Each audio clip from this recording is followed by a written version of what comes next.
Hey everybody, Jay Schlansky here from the Fifth Trooper Network. I just want to take a moment to thank you for checking out this show. Did you know that over at thefifthtrooper.com we have tons of other content, including blogs, other podcasts, all kinds of stuff. In addition, if you want access to exclusive content, you can join us on patreon.com/thefifthtrooper and join at any level and you'll get access to exclusive blog articles, access to our private Discord, and much more. So please check us out, and thank you so much for all your support. Welcome to the Notorious Scoundrels, a Star Wars Legion podcast bringing you the latest news, general perspective, and competitive discussion.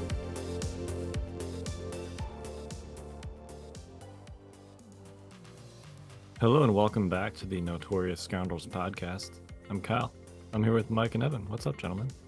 Hey. How's it going? It's going well. Well enough. We had a very cold week followed by a very warm weekend, so I guess it's better for the weekend to be warm than the other way around. Yeah, for sure. Yeah. Kids played outside. They made a boat out of a giant cardboard box, which was hilarious. They made an actual sail with a stick and a sheet. Okay. Did they actually put it in the water? No. Oh, okay. We don't have water in our yard. Sufficient Why are you shortchanging your family? Anyway, we're not here to talk about cardboard boats. We are here to talk about Star Wars Legion, which features 0 cardboard boats. I was gonna say this was actually a really good like hook, line, and sinker into the Aqua part of Aqua Droids, and I feel like you missed it. Yeah, maybe you should have saved that for the other part of the podcast. Yeah, I don't have Evan's penchant for nautical jokes, which I'm sure we'll hear many of when we get to the Aqua Droid section. I think I ran out in the article, but we'll see. Well, you can reuse some of them. I'd be all right with it. Yeah, we will talk about Aqua Droids today because we finally see what they do. We also had some errata, very minor errata, but we're going to talk about it because it happened. PAX Unplugged was this weekend, so we're going to talk about that. That was the first, I think, like decently sized US tournament after the balance update, if I'm not mistaken. And then since we're talking about Aqua Droids today, we're also going to do some heavy tier rankings because we have not done that yet. So it seems like an appropriate time for that. So I know that's a lot of things, but we're going to get to all the things. Before we get to all the things, I would like to tell you about my friends at Tabletop Terrain. They have miniature terrain for tabletop games, 3D printed scenery for war games, tabletop and role-playing games. It's handcrafted and available to ship to your door. They also offer board game organizers for quick setup and organization of your games. You can check them out at tabletopterrain.com, and please use promo code TheFifthTrooper, all caps, to get 10% off your order.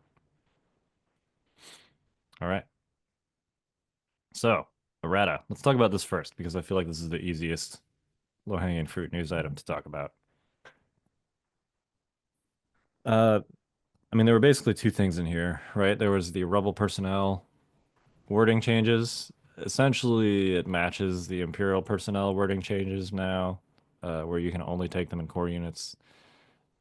Imperial personnel got that change when Dark Troopers came out because it was a little bit silly to be like, hey, let's take an Imperial officer in a Dark Trooper unit, and he'll have full armor and Dark Trooper guns and stuff. So yeah. Yeah, what would have been better, an Imperial officer and a Dark Trooper, or a Rebel medic, I guess, on a sleeper cell? Oh, I mean, Imperial officer. Yeah, that was pretty messed up. You're I don't know why people thought, but the Imperial officer would have been silly. Comstack, that's right. Yeah. Yeah, I don't actually think that the Rebel personnel in sleeper cell would have been that big of an issue. Yeah, it would have had to be there instead of the astromech, and the astromech is pretty darn good. Yeah, right.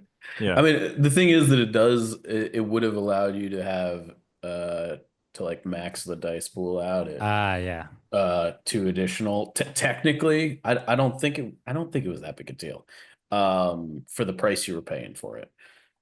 That's just personal opinion, obviously. I do find it weird that this seems to be like we're like learning this lesson in increments, and like the other like the pretty sure the droid personnel ones just say droid trooper only on them still. And it's like, if we're gonna do this, like let's just, if our policy is we never want a personnel to ever go in a thing that isn't a core unit, let's just like rip the band-aid off and do it all at once and future proof the whole game, I would think. But I don't know. Yeah, it's a little bit of a patchwork. I mean, don't even get us started on the clone upgrades, many of which are, I mean, you have the whole squad leader thing there too, which is kind of designed to be like across ranks, but then you have like Echo and Fives, and then you have Waxer and Boyle, and some of them can go in core units, and some of them can go in core and special forces units, and some of them can only go in special forces units. And like that's just the personnel upgrades and not even the squad leaders. Um, so yeah, it's just I don't think it's that big of a deal. It does feel a little strange that in this particular instance, clearly there wasn't a use case for Rebel personnel until Sleeper Cell came out. But they currently certainly could have like just future-proofed it in the same way that they did it with the Imperial personnel upgrades at the same time. But hey, I mean, if this is how they're going to do it, that's fine. I don't think it's a super big deal in Sleeper Cell. Like, I mean, it's like you guys said, it's a lot more expensive than the Astromech to take like a cob stack, which is, I think, probably what you'd do. It does get you 2 more dice, but it also brings you from like 12 to 14. And Yeah. like, is Yeah. that is that like turning it from 11 up to 12, That's the thing, right? It's like, oh, you've already got 12 dice. Like, yeah. I mean, I know it like kind of heads off your attrition a little bit by 1 extra body, which when you start losing guys, it keeps that 2 extra dice, which is helpful, but it's still a good like 10 extra points to do that than just take the astromech, which is good in its own right. So I don't know. It didn't seem like that big of a deal to me, but for consistency, sure, I guess. I was on Team Astromech anyway, so Yeah. and then the other change was to swoops. Apparently we've all been doing it wrong since 2.6 with overrun, and now we're back to doing it right again. So basically what happened is when they changed the overrun text in 2.6, which um, I don't think anybody caught, they made it so that it doesn't stack when you have more than one model. So like 2 swoops with overrun one would only give you overrun one. So they essentially, in 2.6, they downgraded the overrun swoop number from 2 to 1, which is obviously pretty bad. Uh, and this basically just makes it so that it's always 2, regardless of whether you have one model or 2 models in the unit. So it mostly works like it used to, except now with one model, you can do overrun 2. Like that part of their kit doesn't degrade when you lose a mini, which is actually pretty good because that's like where a significant part of their dice comes from. Yeah, I mean it puts swoops in a better place. Like as far as speeders go, they were already probably in a pretty good place. But it's that much better now. Yeah, because one swoop, it felt even worse than most of the time when you lose one speeder mini. It's just like you were throwing very few dice, and if it was doing it only once, then you just felt like you were just waiting for death. But now at least it can still be an annoying little fly buzzing around in somebody's back lines until somebody finishes it off. Yeah.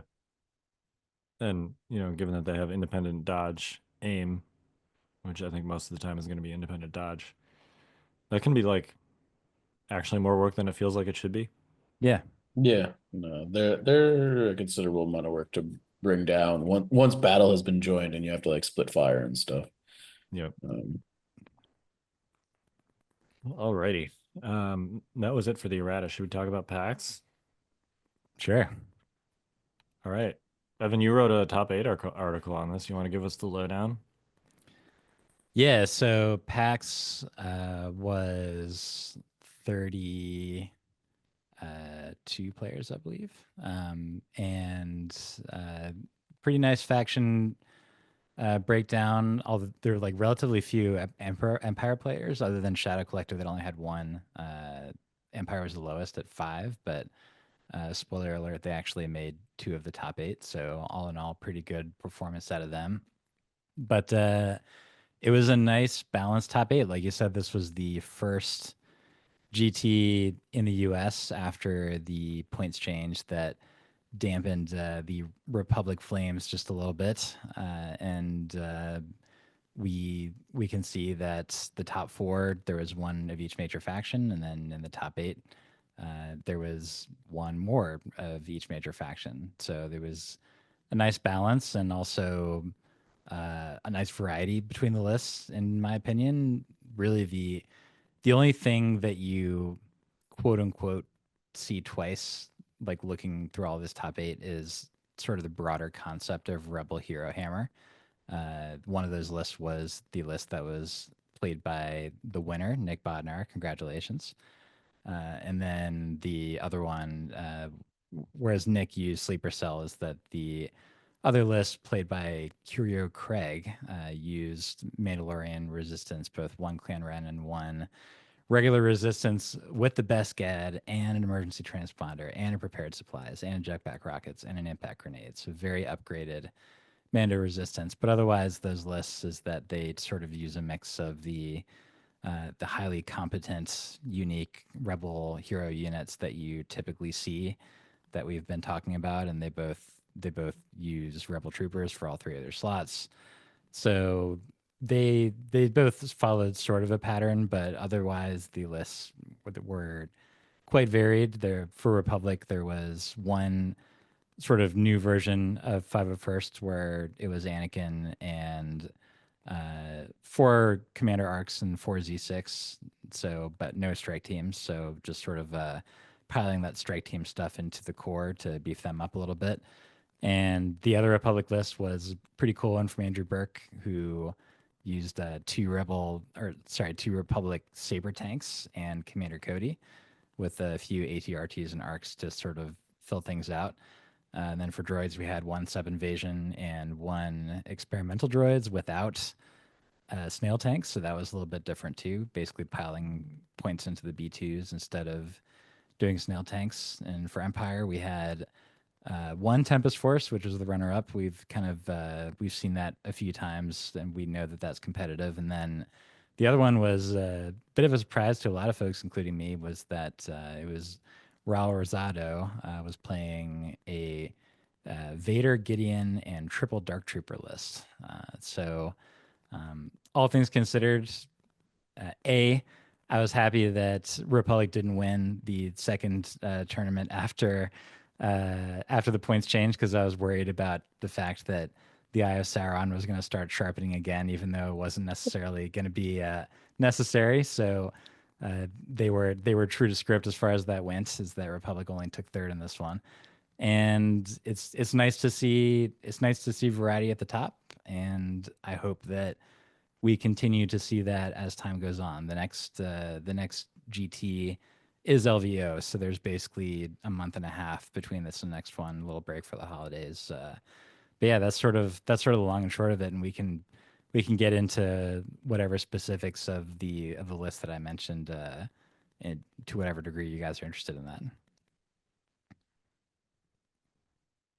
I mean, I think it's just generally great to see a little bit of variety.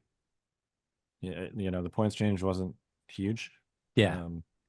But it's, we'll see over the next couple tournaments if it ends up being enough to create like real true variety over time. But certainly this little snapshot that we have here is pretty encouraging.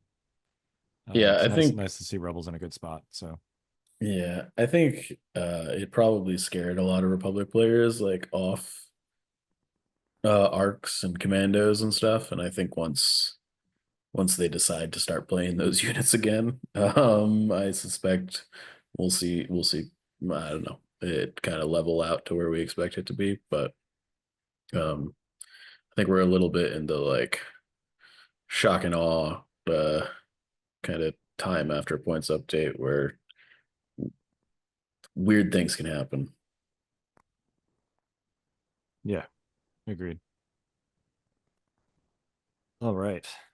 How about we talk about Aqua Droids? Because I was pretty excited to see what these guys did, being on the same release timeline as Crab Droids, and we've kind of known what Crab Droids do like forever, it seems like, with basically nothing about Aqua Droids. So, um,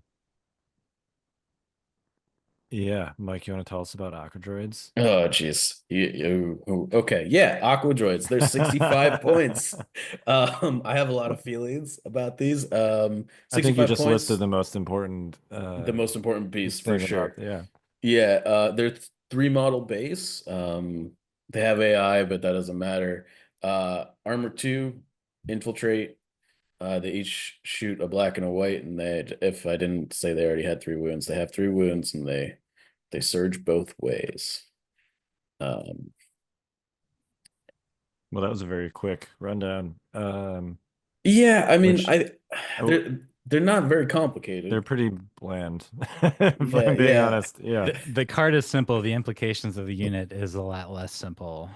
Yes. There's more than meets the eye. It doesn't Well, transform, but well, let's just get right into it, right? I mean, the reason that these guys are what really sets them apart from previous units is the fact that it is a vehicle unit that has 3 to 4 models in it. yeah, And is also very cheap. I mean, the fact that it has three There to are four two models sides in to it this is coin. unique. But the fact that it's cheap is what also makes that like. I mean, these guys are basically essentially like a flexible snake wall that you can kind of like side swipe towards your opponent. yeah. um, I would be interested to see what the math ends up being, but I think this unit actually might be the most efficient health unit in the game for their price point in a base unit. If you compare them, at least if you compare them to other units that are anywhere close to similar. For instance, like an ATRT is 6 white health behind armor 2. yep. And these guys are 9. These guys are 9. They're These guys roughly are 9, and that these guys do degrade, but they don't get the damage state that the ATRT gets after yeah. 4 damage, and so I feel like it kind of equals out. But yeah, these are really durable for 65 points. Yeah, I just like I've seen like social media blow up like, oh, they're white saves. These are gonna die immediately. And I'm like, you have not been playing enough ATRTs. A and B, like this is a lot of health behind armor. Like a lot of health. Yeah, and it's, Adroitica is another comparable point, right? They have the same save. It's 6 health. Now, they do have shields, of course, but they don't have armor. So even if you say that those two things are kind of like a wash, the Aqua Droids still have 50% more health than the Yeah. Droidicas do. And an Yeah. extra model for line and sight blocking purposes. If not 2 extra models, I guess, if you take the heavy weapon. Yeah, and So, the heavy weapon, honestly, we haven't mentioned it yet, but I do think it is worth mentioning that on a like point for point basis, um, you're really not paying much for the upgrade to the gun.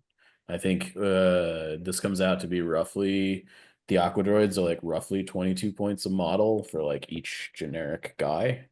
The heavy weapon's only 28. So as far as like looking at efficiency and health wise stuff, like you're only paying 6 points to throw some red dice into your pool if you want the health, which I'm not sure if the way to run this is going to be just take a 65 point naked unit or take the what is it? It's 90 93 with the big guy. But Yeah, and that's at least a good thing, right? Is that there doesn't seem to be, at least at this point, an obvious choice. And so, at least from a design and creativity perspective, is that mitigates a little bit the fact that there's really only one upgrade to think about, which is the heavy. You could also put an emergency comms on there to get an extra token, maybe, but otherwise, I don't think there's anything that really fits in the comm slot for these things. But it's Like there's some units to where Eh, like you wouldn't really ever take it without the hard point. Yeah. What But about link targeting array for that slot? you could, but like from an order control, I mean, I don't know how often these are going to have the face ups compared to the other units in the army that are more likely to get them. Like usually with aggressive tactics, is that it's maybe if you're running two of them, it may be a situation where you put LTA in one of them and emergency comms in the other. I think it just depends on how much direct do you have in the list, how much chaining do you have, how likely is it that this a vehicle, not a droid trooper, which does limit the amount of chaining that can be done to it. It's you just have to do the math of how often is it going to get the face up. But it's true that is another consideration. Yeah, I mean you're kind of limited to your super tech order and then card orders, Right. or using a comms relay to bounce from a droid chain, basically, because Yeah. all the other direct forms are trooper. But I think at least on one of them, it's link targeting array is a staple on vehicles, That's typically fair. for a reason. Free aim tokens are good. Now, if you're taking these guys, and especially if you're not running the heavy, then maybe that's like not why you're taking them anyway. Yeah. It's probably not, but the dice I pool isn't terrible. suspect I suspect uplink is probably the upgrade that I would be looking at putting on these guys first and foremost. Um, Hmm. these guys, and the reason being that these guys' activation timing is actually going to be very important with the fact that if you're taking them, the reason you're taking them probably is to use them as a line of sight blocker. That's true, but if you're gonna have face ups on the thing that you're hiding, is I guess like does the timing for them matter all that much? Because you can, if your face ups on Dooku, for instance, which is you're gonna have that every time, is that you can kind of adjust what he does depending on like after they go, right? Yeah, I'm thinking more. I actually think it's going to be important on turn one so that you can be like, all right, I give my orders to like Dooku and whatever my other important pieces are. I trip the uplinks on the Aquas so that um I can wait to put the Aquas in a threatening position on the board when I infiltrate them, so that they don't get immediately blasted on turn one and the wall Yeah, gets taken away that's true. before it actually does its job. And I actually think that that's I don't know. I To me, that's what I would be looking at. But it may not be necessary, but I do think if you like draw a heavy token as like one of your first five activations on turn one, and this is like the unit that you're going to use to like soak damage and protect your units on turn two, I think you might be a sad camper if this is the only thing in your army that they can shoot. I could see this actually being a case where droids might want to take improvised orders. That's also possible. So Yeah. on that first turn, you can throw that heavy token back if you need to. Like if you can't manage to get full order control on your aquas plus your whatever your focus pieces are. I think you probably should be able to set up a list to do that. If you're taking a super tactical droid, which I think you should be because they're awesome. Uh, that's one face up that you can only put on an AI unit anyway, so it might as well be one of your aquas. Yeah. You've usually got some card face ups. If you're taking Dooku, he's going to provide a free trooper face up anyway. So, I think if you're like clearly you can only run two of these, right? Because it's a heavy slot. I think if you're running two, you can probably build your list to count on one free order from direct, and then if you're running Dooku or Super Tac, pretty much all of their cards, with the exception of a couple of Dookus, can also order a vehicle. Yeah. So I think you can have like pretty reasonable order control, and maybe you put uplink on like one of them, but not the other. Yeah, that's fair. But I definitely agree that you do probably want order. If these guys are going to be your mobile line of sight blocker wall, which I think is the best thing about them, then the order timing on every turn really is probably pretty important. So Yeah, if you Yeah. think about if you're going up against like Tempest Force, is that if there's going to be a way to maybe deploy it after at least one of their ATSTs, then that's going to be a big deal because each one of those ATST shots, like I think I did the math on this one, is that it would be expected to kill probably one mini per ATST shot from the Aqua Droids, and so it would be pretty sad times if your wall of 3 is suddenly a wall of 1 and it's only, a speeder bike size base, and all of a sudden your Dooku goes from being basically completely protected to basically being out in the open. So I think we should talk about that. I think that these are cheap enough that you can build in a lot of redundancy. In For that sure. for 300 points, roughly, you can get 2 aquas and 3 sets of droid echoes.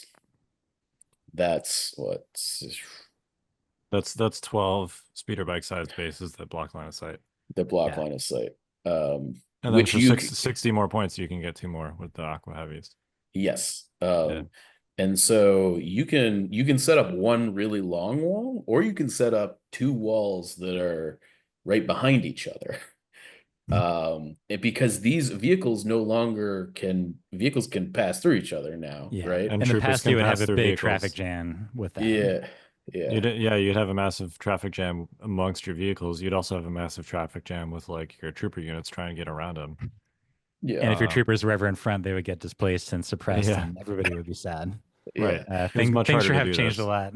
Yeah, but now you're like, okay, my front wall is just like 2 Aqua Droid squads. Directly behind them are the Droidecas. And you can do this weird, like very Civil War, Revolutionary War style, like I step through, like the Droidecas step through the Aquas, fire their guns, and then the Aquas step through the Droidecas and fire their guns, and they can like screen each other. And uh, the Droidecas obviously are not going to block line of sight to the To the Aquas, aquas. but the Aquas will block line of sight to the Droidecas. And then the Droidecas will also block line of sight to everything behind them. So you can do like a really weird, like separatist wall sort of strategy with this that um, on paper looks very scary. Yeah. Everyone wanted those Gungan shields, right? Now droids, ironically, can do basically the Gungan shield. Where your battle droids can step into and out of the shield. Uh or your geos. I think this is great with geos. I think Geo's being able to be like, all right, we're behind Aquas, we jump in front, shoot, jump back behind Aquas. That's that's also a scary prospect. They might be able to, I don't know. Haven't actually like looked at it, but can a speed 2 clear 2 speeder bases? Like Yes. could they jump an Aqua Android Echo wall and then jump back over it? Yes. Okay. The speeder bike base is about 1.5 inches Okay. in diameter, and the speed to move tool is 5 inches. So yeah, that should be extremely doable. Okay. I do Yeah. wonder how sort of like doing that full phalanx would work out in a game where you do have to you often have to split your army to a certain extent from an objective point of view. And also not only that is that in order to properly contest is that you need to be more crowded around a certain point. So like I definitely want to try it. I have the deck is built already. I got these aquas pre-ordered. I got the crowds pre-ordered, which is another thing we could actually talk about that briefly. Also, is the idea of going full deep sea diving here and having 3 crabs to go along with your 3 2 crabs and 2 aquas. aquas. Yeah. Yeah, it doesn't seem to. I think that at the very least, like having 2 and 2 is something that could make sense because then if you have an aqua wall for one unit and an aqua wall for another unit, is that if you're, I got into this in the article a little bit, but if you're infiltrating ahead with the aqua droids, like as far as you can go, is that a regular trooper base would actually need some help to be able to catch up with them with 2 speed 2 moves.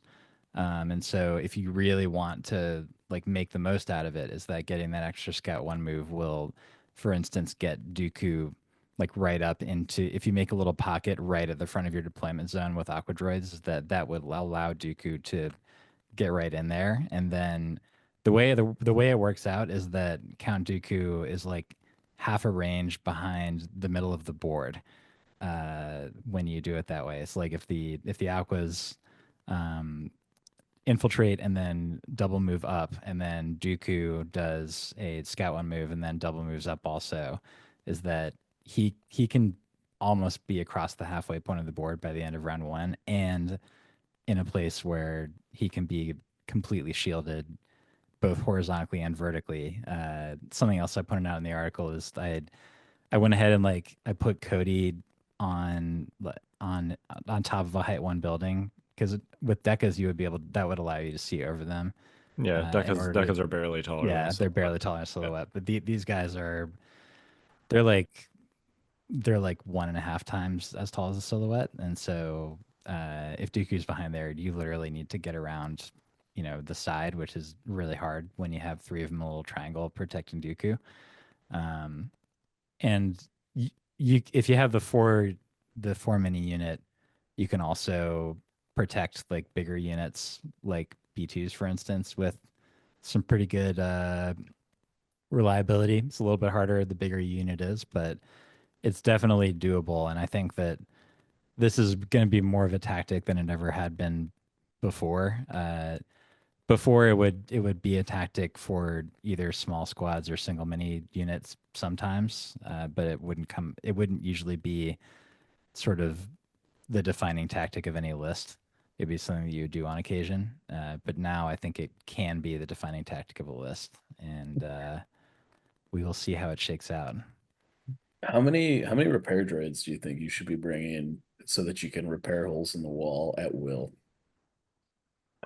Man, 22 points is a lot. It Yeah. is, no doubt. I still feel like it's one, but Yeah, Is it a I guess we'll coincidence see. that the repair droid is 22 points and each one of The- these Aqua Droids is I- 22 points? the reason I say it's one is because like the wall is there to prevent getting tapped early game, but once you get into the mid game, is that it all sort of descends into the fracas at the middle, Sure. and then that also, it's worth mentioning that this whole thing that we're talking about is that there are certain lists that are not gonna care all that much about the fact that you're putting up a wall in front of Dooku. I think everybody's gonna care at least a little bit, but if if you think about, uh, for example, a Wookiee list or a Anakin quad arc list where a lot of your points are like being used for melee units anyway, that are really like diving at the POIs and are meant to get in there and cause trouble, is that at that point these guys are not actually changing your game plan all that much. So I think that what it's really, really good against is sort of like the round one sniping aspect that a lot of lists have. And so I think it'll mitigate that, but I think it's worth just considering the fact that if you have a very like, whether it's melee or range two, because when you're closer, it's easier to kind of get the angles you need, or you can just literally walk past the dang things in order to get the shot that you want. Is that they won't be as effective if your opponent's list doesn't rely as much on long range shooting. I do think it's sort of amusing that if you have a 4 model Aqua Droid unit, you can completely surround a single model and make it essentially like invincible. That's true. Because there won't be space to melee it, and there'll be no spot where somebody can move to see it to shoot it.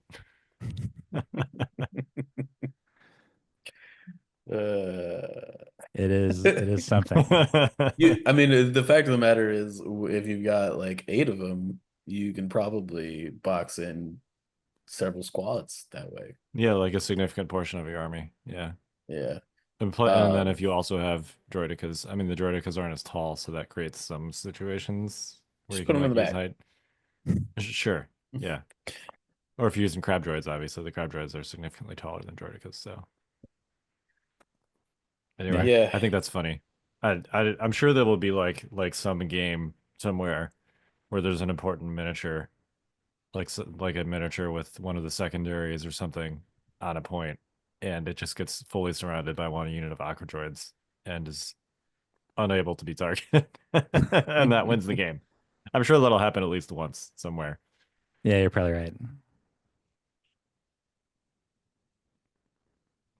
Yeah. Right. I mean, this, This unit's going to be very good, regardless of if the Mm. LOS block stuff I think pans out. It's just really raw efficiency. This You- is like I'm hesitant to say that it is more efficient than Sleeper Cell, but I think it is probably.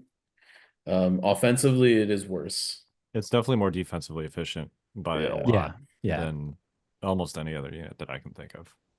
Um, I you mean, know, offensively, it's not a slouch either, especially if you take the heavy. It's 9 dice, all of which are surging, you know? I gotta say the Dark Troopers, when you compare this unit to Dark Troopers, like I Oh, mean, we're literally about to do that, Mike. You know that, right? oh yeah. All right, do we Oh just yeah, want to kick let's into do it it. Let's do then? it. Let's All right, do all let's right, do all right. tier ranking heavies. Okay, let me Gonna fire everything. yeah. I will say just briefly that the naked unit, the actual raw offensive output is roughly equal to a naked fleet trooper unit. So when you sort of think of it in in those terms, in terms of like the number of hits that you expect to get, is that it does start to seem a little tamer. The heavy is closer to like a Wookiee bowcaster unit without the pierce. So Yeah, that's at least more substantial. definitely offensively seems yeah. I can't get this ad to go away, so it's stuck here. Um, but can you guys see my screen okay? Yes. Yeah. Sweet. All right. Well, since we're talking about Aqua Droids and Dark Troopers, why don't we start there with the Aqua Droids? Where do you guys wanna start this tier ranking? Where do you think these guys are gonna land? Uh, I mean, I have a hard time putting him lower than A. I, I I mean, think A is the sort of conservative choice. It's hard to put any unreleased unit above A, I think, yeah, that's just because we fair. Okay. don't really know how it's going to pan out. But Yeah. the efficiency alone earns it a slot in A, I think.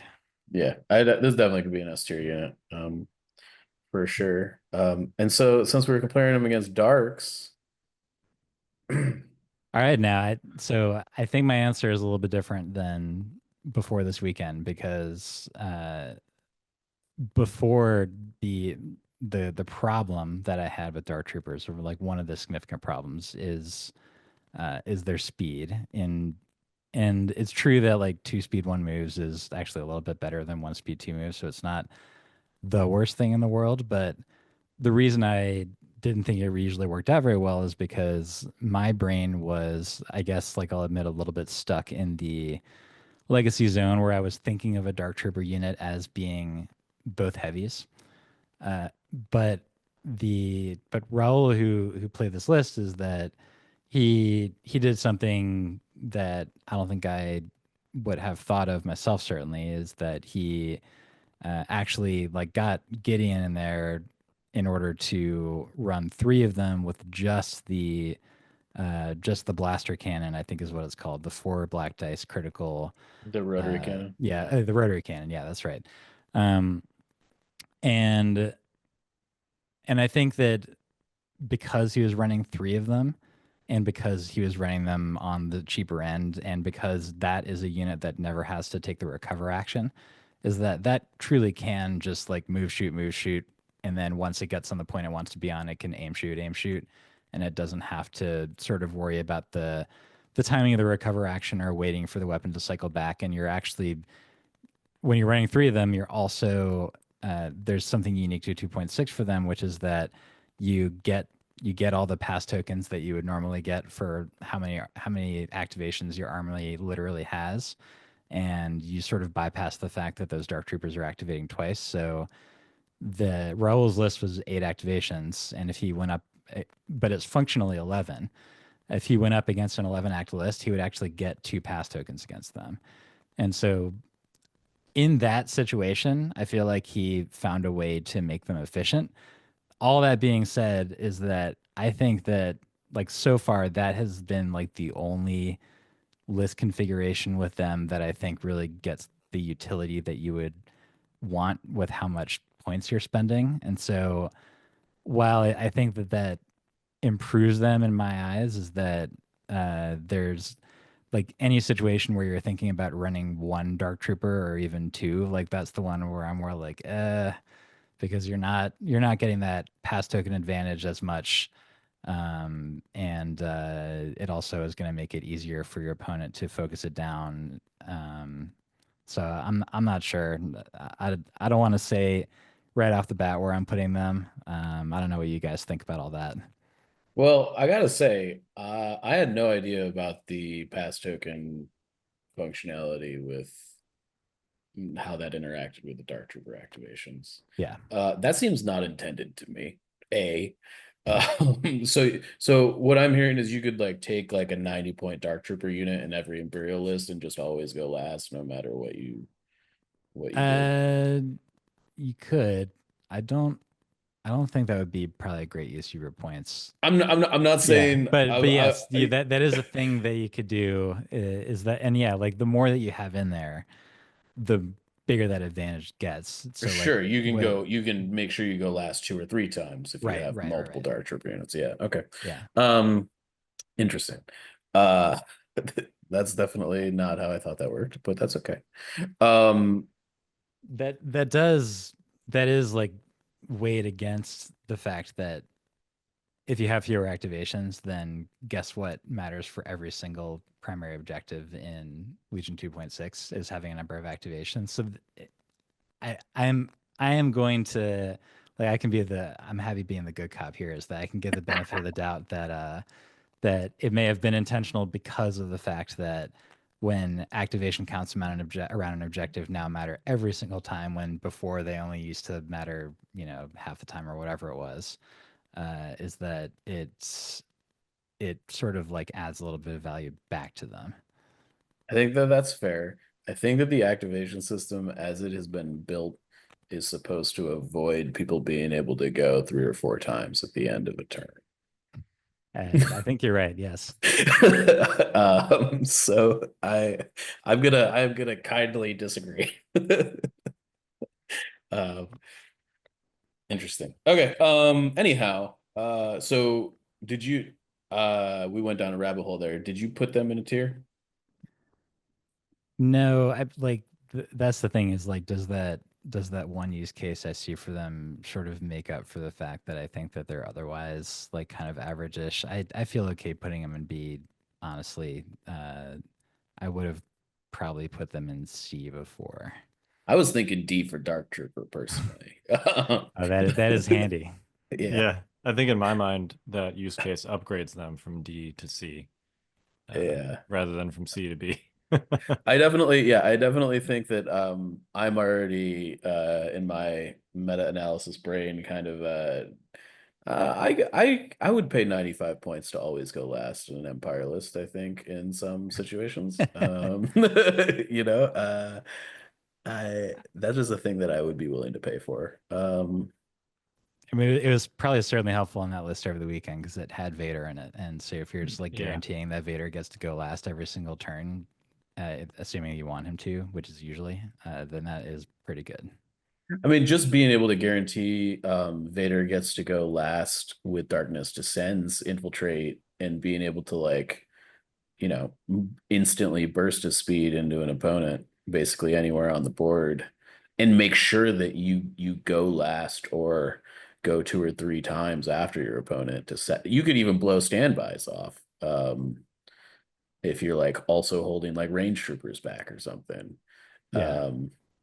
So yeah, I don't know. There's something there, for sure. I'm willing to give it like a low B, high C grade based You on guys, the intelligence that we've just gained. I mean, yeah, if you guys are both fans for a D to C, we can put it in C for right now and maybe keep it towards the high end. Okay, all right, yeah. I definitely I could see that ability I'm gonna put in air quotes that could shift it up to A in the right list, I think. Yeah. But okay. How about I'm gonna now that those were the two we were talking about, so why don't we, I guess, finish Separatists and Imperials? I did not put the the alternate variants of this stuff in here, so we can just kind of talk about it as we go. But Persuader class tank, and I guess the Persuader class EXD probably should get rolled in here too. Yeah, I mean the EXD one is a lot better than the normal one, to the extent that I think you're like, if there's any situation where you're like, I'm gonna run snails, you should just basically play EXD, right? Is there a use case for just running snails normally in a regular droid list? I don't think Oh, I've actually seen, I've looked at a bunch of lists for writing articles and stuff like that. I don't think I've seen a non-EXD list with a snail in it. I mean, the use case is that if you wanted to transport a unit, you would take the regular snail, right? But transporting units and vehicles has been Bad. at least to date, not so great with the upgraded rules. Yeah. Updated rules. Yes. Yeah, Sorry, that's what I meant to say. Did I say something else? you said upgraded. Oh, yes, that's not what I meant. Yeah.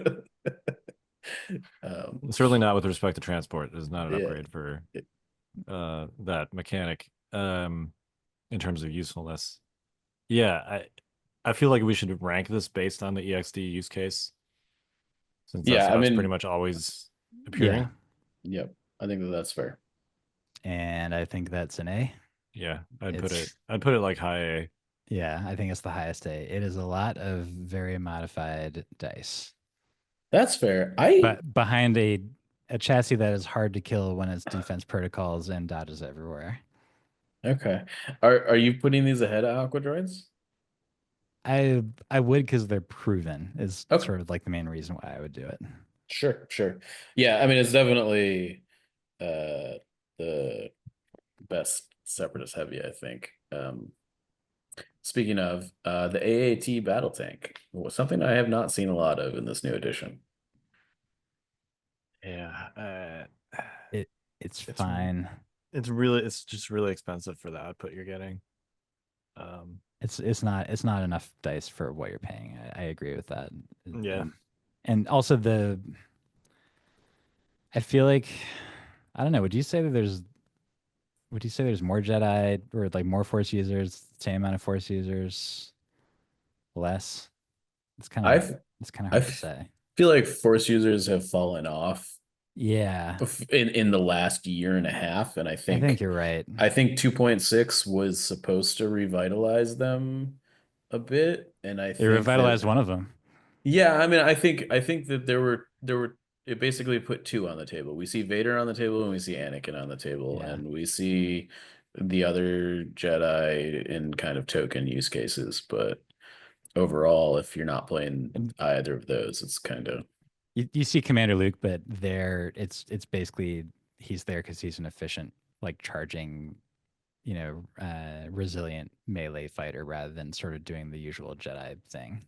people will attack me for this, but Commander Luke as a unit in this game is not a Jedi when we say the word Jedi. No, I mean, I think you're right. Is that, like, he can take bursts of speed, which does help, like, his thing. Sure. But otherwise, he's sort of like Grievous in that he's like a good melee dude. When he's got some decent commands. But anyway, like, the reason we were talking about all that is that there used to be this big value of having a, like, in round one, like, being able to, with full order control, bust out the tank at the very end, or at the very end after their Jedi has moved up, to be able to threaten with a 7 dice, like, usually with a name token, high velocity, surging shot.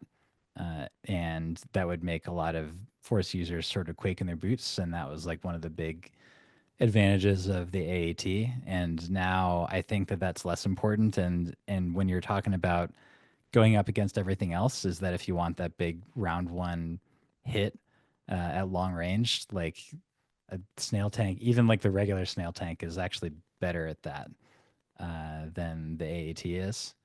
And so, yeah, like, it's nice that it doesn't have weak points like the snail does, and it's nice that it doesn't is that it has a 360 firing arc, on the main gun, which can be helpful when you have armies that are more spread out than they were before. But I feel like you're sort of, I think the AAT suffers because of the presence of the snail tank in the same faction. And if it was in a different faction, it would maybe get higher marks. Like if the Shadow Collective could take AATs, then they probably would. But given that things are what they are, is that I think that there's not a lot of incentive to take them unless you're really wanting to do separatist invasion force, and then you have to. Yeah. Yeah, basically, if you're taking it, you need / want high velocity, and dodge tokens are just not as important now. Well, I Unless mean, unless they're unless still really pikes. strong in rebel lists and Sure. and in pike heavy lists, which there are fewer of than certainly there were a year and a half ago or whatever. But you know, if you're up against a empire list, is like high velocity is not doing a dang thing for you, except maybe against Vader if he can get a cheap shot on him. Yeah, I feel like the AAT was like a meta call. It was Yeah. like this unit is here to check the meta. If Yeah, dodge tokens are like becoming an issue, the AAT is here, and we have commandos. Like we have a meta check for dodge tokens that is much better than the AAT. yeah. So why take the AAT? It's Yep. kind of Yep. yeah. Yeah. I think we I can put think him in it's a C D or personally. D. Okay, Yeah. okay. D. Okay. Yeah. No, I I got to put something in D because the Dark Troopers didn't get there. Yeah. I think that because you have to think of everything in the context of its own faction, is that I think that is the argument to put it in D because Yeah. they have a snail tank and it's just Eh, better. Yeah, Yep. and with between the snail tank and the aqua droids, there's no reason to ever take this in a heavy slot ever again. I think, Yep. at least for Agreed. the foreseeable future. If Um, if you want AB1s, then you have to. sure, That's pretty sure. much it. Oh, that's a big if, Evan. Yeah, A that's fair. necessary evil, if you will. All right, let's swap over to Empire since we already talked about Darks. And we'll hit the Gav tank. The what? Sorry, The that was no, me. no, I mean Yeah. that's fair. That's fair. It had a brief moment in the sun when it was like a component of Dark Trooper lists, ironically. Yeah. Uh, but I think it's just pretty bad again. I mean, it's still awkward to move around. It doesn't have the same like raw dice profile that the snail does. There's transport is not what it used to be.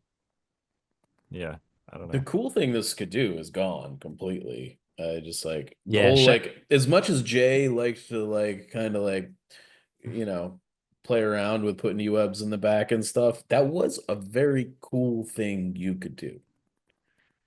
Yes. Now Yeah, you and you can't. can't anymore. Yeah. Yeah, it should basically like a lot of the occupier's previous usefulness, which was already kind of questionable, was dependent upon the old transport rules, and now that we have the new transport rules, that's kind of all gone out the window.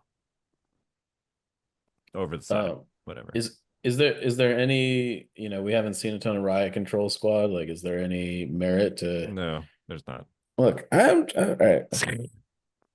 I'm trying to find something here. You lost me at Riot Control Squad, Mike. Yeah. I Yeah. stopped listening actually. I mean, that's fair. Empire should be mad about what they did It to them is after releasing these aqua droids. Yeah. it is too bad in a Right? way because boy, LVO a couple years ago when Dave Grant just like absolutely blindside uppercut me with some double tank Vader Palpatine jank that I literally had to sort of like explain piece by piece to Kyle at dinner that night to give Which I him appreciated because I ran which into allowed that Kyle to buzzsaw beat the him the next following day. day. Yeah. Yeah. Yeah. But it was a really cool thing that he did, and like that's an example of the sort of wacky jankness that you typically can't do in 2.6 anymore. So yeah, now I feel like the Gav doesn't have a personality and it doesn't have a role in Empire when uh the heavy of note, which we'll get to soon, can just like do everything that it would dream of doing better, aside from the weakness of its transport rule. Sure. Sounds like a D tier unit Sounds to like a me. D. Yeah. Yeah. Speaking of D tier units, let's talk about the lat. Oh man. Do we Talk do we about need another an transport unit that's bad. F tier Yeah, so category? now we should sing about the fun stuff that Evan Bulris did with Vader Lat, and where in a sort of a similar way, this is at what was it, Adepticon. Adepticon? Yeah, Yeah. in 22. Is that he sort of, just like Dave did a little bit later on, is that he became the people's hero by taking Vader Lat to top 4 that year, and that was cool. And then they like nuked the transport rules so that Vader would get an activated token after he fell out of a broken lat, and so that sort of ruined the fun there. But Yep. now it's like the lat can't even take the dude up there, or he can't take Vader at all. And even if he couldn't go more than one movement up the board. And I forget, like, what did they do to make the lat better? Is they changed one black dice to a red, I think, They and then slightly Yeah. upgraded its dice. they gave it impact 1. Yeah. It's like marginally better at attacking, but it's still bad. Yeah, its weapon still has to cycle like half the turns you play it. You're either recover shooting or only firing 4 dice. Yeah, It's just I think it's D. I think you can also preemptively put the Republic lat in the same spot. yeah, that's fair.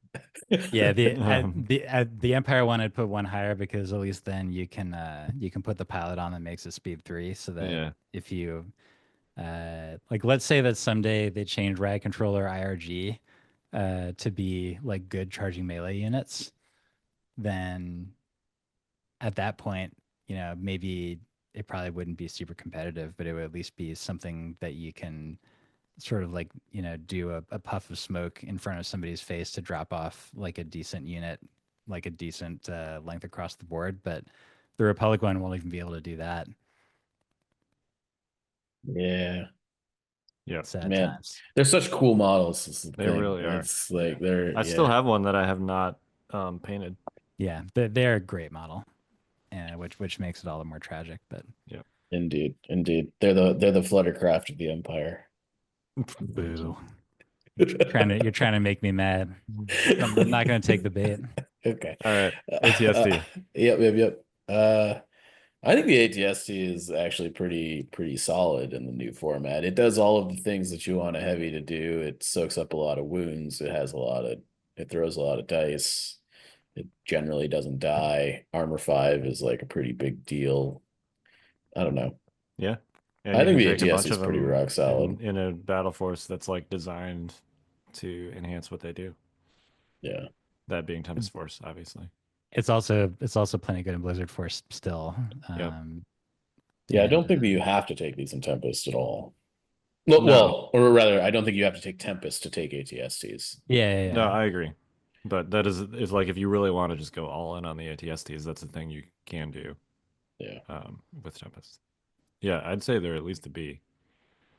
Yeah, I was gonna say probably A tier. Like lower end of A tier. Yeah, they're I definitely not like I think snail lower tank. A it sounds good. By the way, I'm going to quickly mention that the guy who's the runner up, Patrick Sherlock, is that he mentioned to me that there's like, he's still running into plenty of people that don't know what the commands do on either Marquand or Tempest Force. So y'all should learn those, because there's a couple of things that if you're not expecting them, is that you'll have a very bad time and be dealing with multiple standby attacks. The on standby your one in little troopers. particular is Yeah. Yep. So yeah, you should know what you're getting into there, because if that surprises you, that might be game over for you. They're very unique cards for sure. Yeah. All right, let's crack into Rebels. X-34 Land Speeder.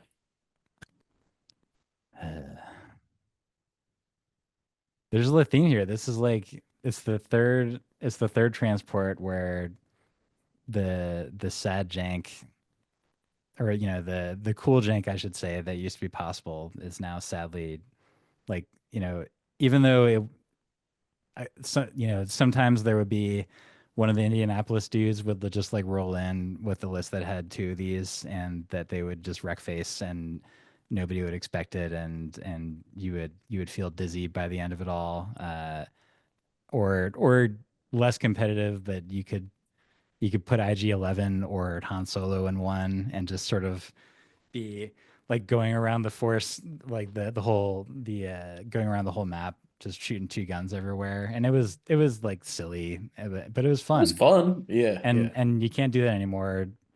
And so like what's the point of this thing?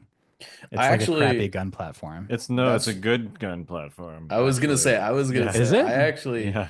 I actually, out of all the Rebel heavies, I think this is the best. Um, it is basically the way that I view this thing is it is a fast, souped up ATRT with a lot of guns.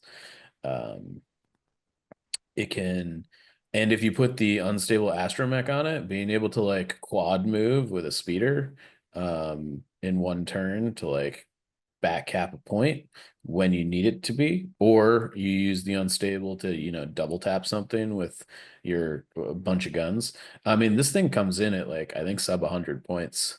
And It's 98 points if you run like the most efficient gun loadout, yeah, without any of the extra stuff, which I think is going to be like um, the rocket gunner, the A300 rifle, um, and then the Mark II. yeah. It's 98 points, and then of course you can add like a pilot and stuff. But I mean that's what, uh, 2, 6. That's like 10 dice. Yeah. Sorry, 11 dice. And if you Um, take the unstable, you can fire it twice once. no, that's only 9 dice. I made Oh, it sure. Arsenal 4. There you go. There you go. But are half of But those yeah, dice, is it like 5 white dice? It is there are a number of it's white only dice. 3. It's three, It's 3 three, white, okay. 5 black, and I think it's 1 red. one red. Yeah. Yeah, It's not which is like the pretty most good. consistent pool in the world, but it is like, if you've got two of them and they both pull up with unstable astromechs, like you're chucking almost 40 dice in your opponent from 2 units. Um, Yeah, each of which is like 100 points. yeah.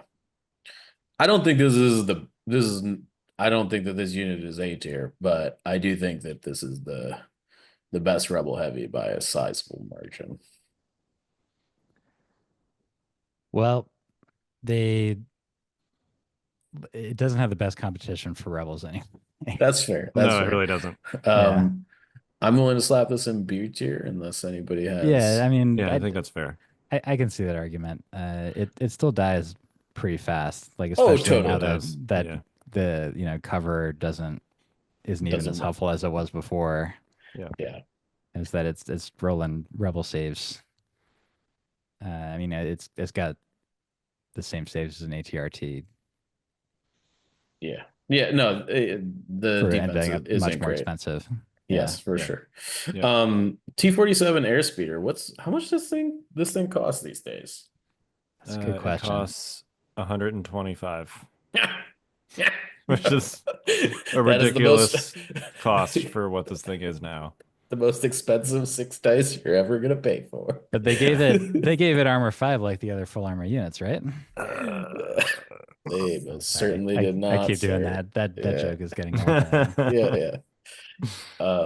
I mean, in fairness, if you're gonna do a scaling armor thing, shouldn't be as armored as some of the like an ATST. But But they should They, have made they it could have cheaper given it or hit cover harder too. or something. yeah, Yeah, give yeah. it cover 2 just on its you know? I mean, this thing is supposed to be flying at like uh, not like space fighter speeds, but Like, certainly like ground support aircraft speeds, you know? should it be harder to hit than a fluttercraft? Like, probably not. I don't know. Yeah, I don't know. It's Um, yeah, it just doesn't seem worth it, and like the fact that you know you can put wedge on one of them to be able to like get the maneuverability that you truly would want with any unit like this that you would put on the board, like to get that reposition to really get to where you want to go. But then you can only do that once before you need to recover, right? And so, and then forget bringing two of them. It's that if you have one without that reposition, is that you spend a whole turn just sort of like turning around, uh, Yeah. and then you'll be dead by the time you turn around anyway because you have armor 3 and you're rolling white saves. They like nerfed the butt gun pretty hard indirectly by like giving all vehicles just like free Reposition free for free. repositions. Oh Like, yeah, that's right. I remember when it was like very early in the game, it was like a cool thing to be able to like, you got wedge, you fly over, like an ATST, you shoot the butt gun, rotate the thing so like the ATST's butt was facing the rest of your army, and then you start like hitting the rear arc with it.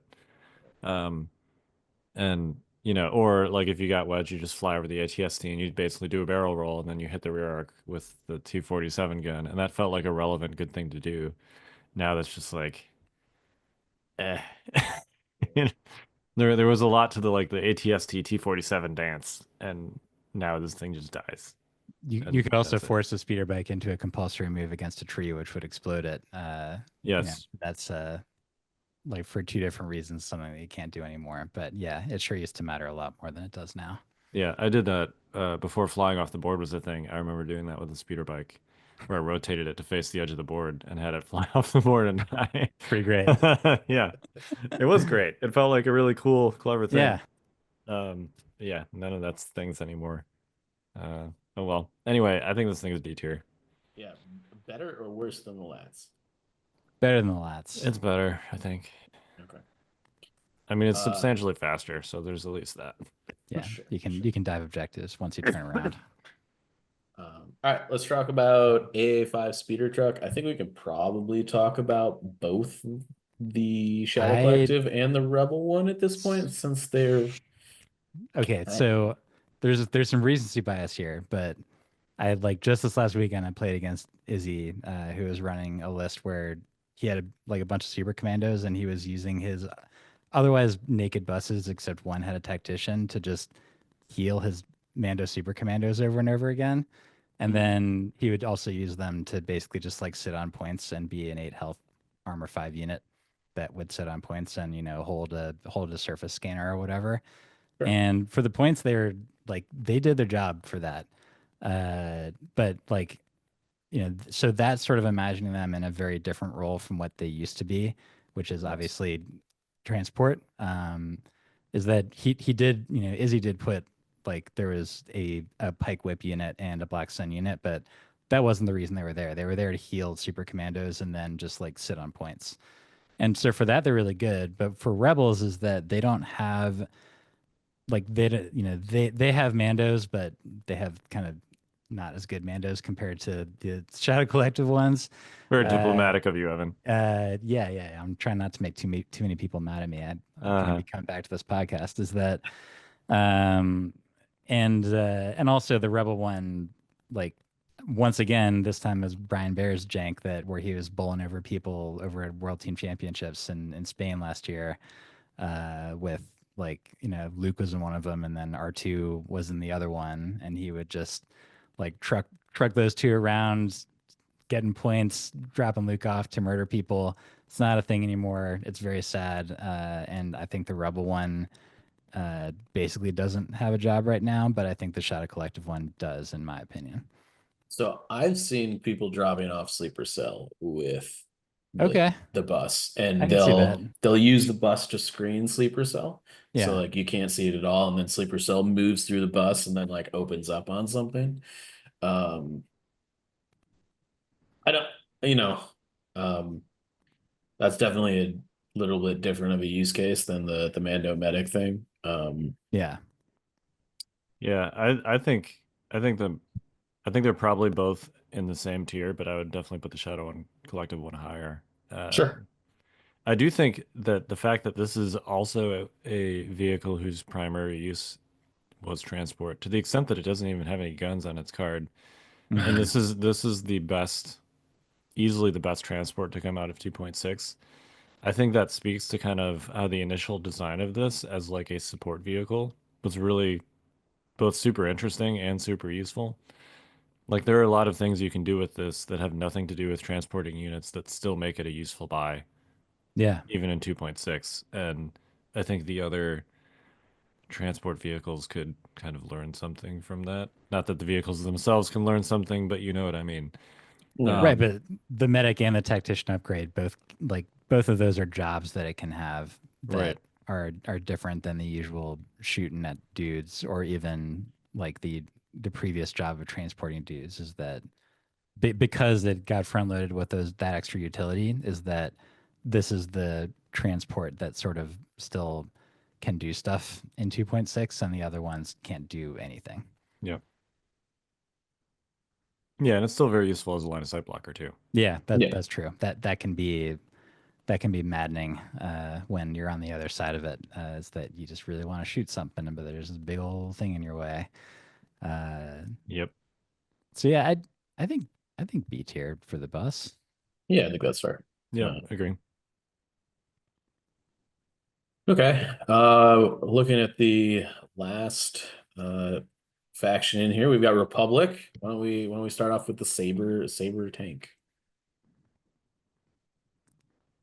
I think the Saber tank is totally fine. I think, in my opinion, it's sort of like the most middle of the road. It's good. You know, it's like it's fine. Is that the beam cannon got an upgrade with the cover changes? Oh, it's so much better. Oh my God. And so now like on top of the fact that you can actually like beam to other targets and hope to be able to do damage to them if they're not armored, is that it's like that's an every time 2 red dice that you're adding to the main gun also, so that you're shooting 4 reds, double black, double white with critical one and then surge to hit. It's pretty good pool. And it can move pretty fast. It's got the huge base speed 2, can strafe around. The free reposition definitely helps it out a lot compared to some mobility issues that it may have had before. I like it. It's and you know it was in one of those top 8 lists. It's respectable, but it's not really gonna catch too many people's eye as far as the meta goes. So like I think that this is the most like middle of B unit that I can think of. Yeah, it definitely has like the offensive output that we're looking for from like the heavy slot. I feel Yeah. like as opposed to like a lot of the units on this list just like don't even meet the minimum bar for like I need this unit to throw X amount of dice. I feel like the Saber clears that bar pretty well. Yeah. Um, but that's about all it does. Yeah, and it's pretty durable. Yeah. Yeah. It's just not it does kind of ATST things. It's just not quite as efficient as the ATST. Yeah. It's a little more expensive to get it to that point where it has similar output. Yep. So yeah, I'd say B. Yeah. I'm gonna put those ahead of the other stuff in B, I think. Yeah, that's fair. I wish the pilots did more interesting things than what they do. That would be that's sort of like my only you know April cards update wish that I'm sure won't happen, but to have like Isla Secura and Plo Koon do things that are like a little bit more flavorful or interesting or have more utility, but we'll see. Yeah, I definitely wish that, and this this might make it too good, but I wish the clone pilot like just was always on. Yeah, I don't know. That's just you can it make it cost like 20 points or something. I it's don't know. worth noting that you can use that to cheat tokens over to Bad Batch. It's sort of a fun thing that you can do because it gets around the we're not regs keyword. Sure. Okay. That's That's an fair. expensive way to do that, but Yeah, but I just figured I'd mention that it's a thing. that is a thing. Um, all right, so we've got the infantry support platform, which I always think is a support until I look at list building and Well, realize it's a support is in heavy. the name, so It is, Yeah. it is. It's confusing. it also feels like a support unit in It terms of the does. fact that it's like one of the least like if the X-34 wasn't on here, it might be the least durable heavy unit in the game. Yeah. But it certainly also got better with 2.6. Their free reposition helps with the fact that it is a low to the ground hover ground unit that was before just sort of like bumping into buildings like a badly programmed Roomba, and it was sort of infuriating sometimes.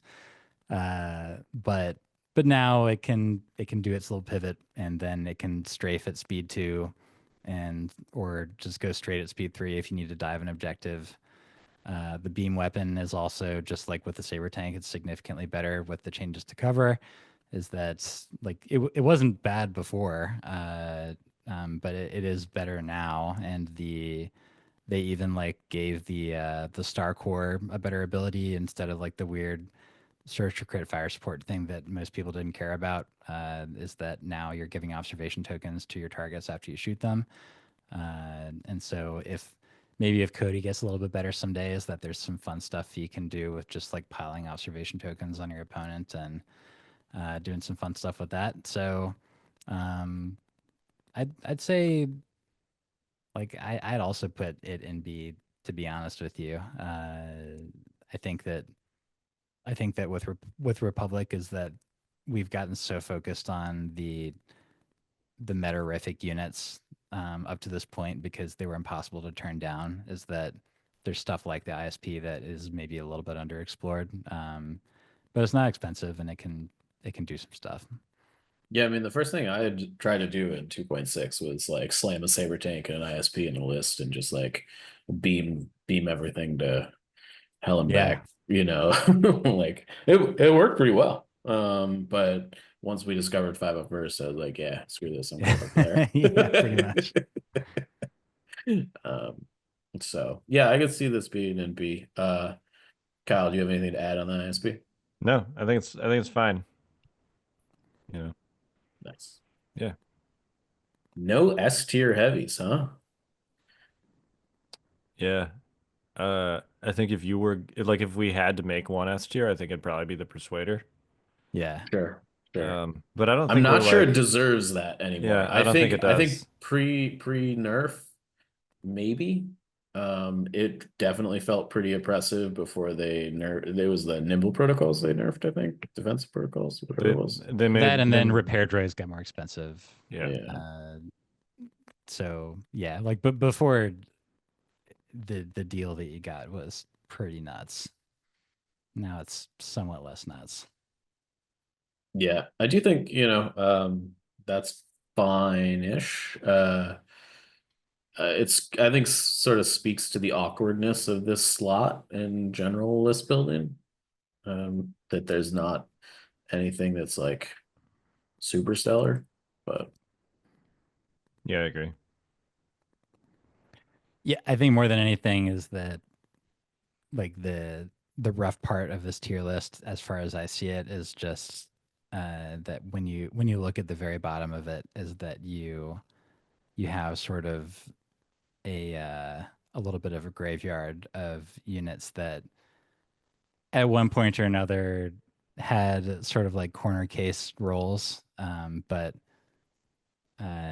basically haven't gotten with the times, even though it's sort of interesting is that all of these, because of the armor change, got new unit cards. And so I don't think that we can expect that any of them are going to be like changed again because they have the new unit cards right there.